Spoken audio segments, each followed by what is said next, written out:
Assalamualaikum! For today's vlog ay gagawa tayo ng biryani shrimp rice. So ayun, pinapakita ko sa inyo ang shrimp na nalinis at hindi pa nalinis. So ganyan ang pagkalinis ko. Papakuluan ko muna siya, lalagyan ko siya ng hell para maalis ang kanyang lansa. So ayan, 3 onion, cut mo siya ng small, and 3 garlic, cut small din, and cubes. Ayan, yogurt, mismar, and hell oil, cinnamon stick, black pepper, biryani powder, and seasoning biryani, salt, cooking cream, and butter. And una-una natin ilalagay ay oil and garlic. Pagkatapos, ilagay na natin ang onion. Pag medyo luto na yung garlic, kailangan natin yan lutuin na mabuti. And naglagay ako ng zebda or butter para masarap. So ayan, nilagay ko yung butter para masarap siya. And haluan mo lang na mabuti hanggang sa mag-brown. So ayan, maglalagay ako ng parang seasoning niya. Para mga kahoy-kahoy. Ayan, hell, mismar,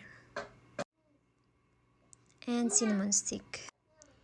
Haluin lang natin mabuti hanggang sa kumapit yung mga amoy nung nilagay natin. So, ayan, after kumulo nung shrimp, ilalagay na natin siya. And yan, mix, mix, mix, mix, mix.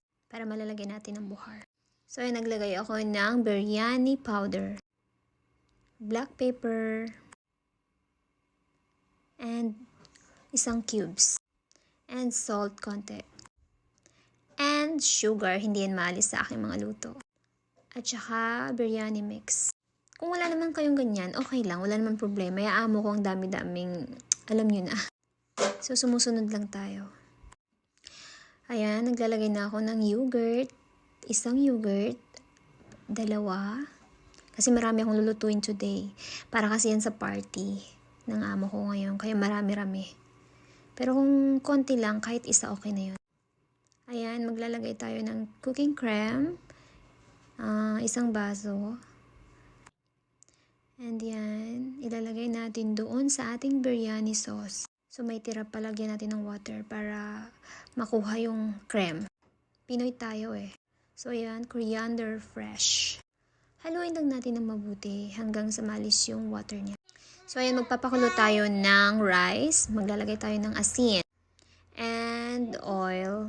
Ayan, luto na ang rice. Ang bilis, diba? So ilalagay natin dyan. Lalagay natin dyan yung rice. Ay, naku, ang bagal ng kapatid ko.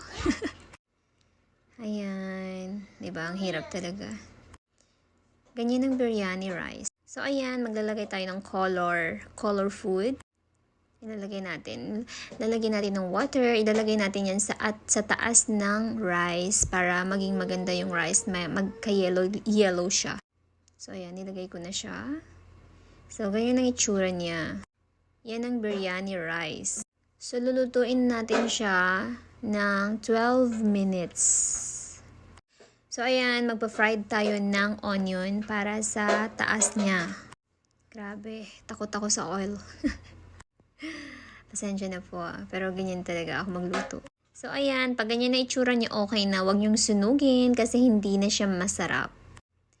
Kailangan brown lang siya para medyo masarap-sarap naman kahit papano. So, gagawa tayo ng kanyang sauce.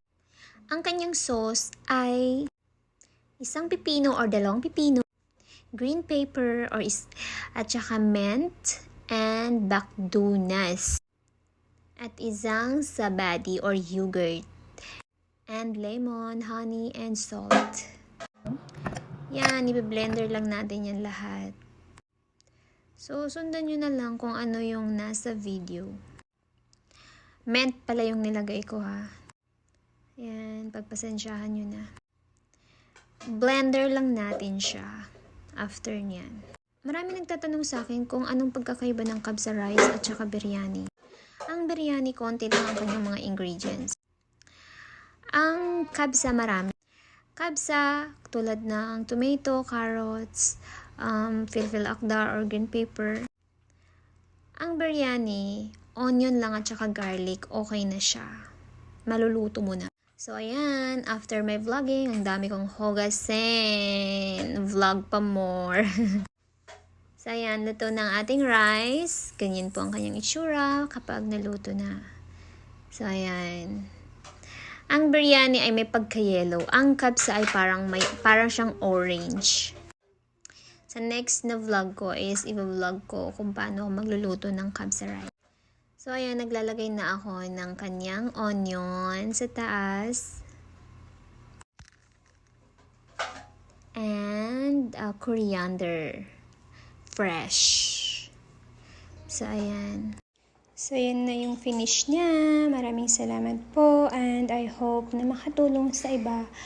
Alam ko, mahirap hanapin yung mga ingredients, lalo na pag sa Pinas. Pero, keep trying lang.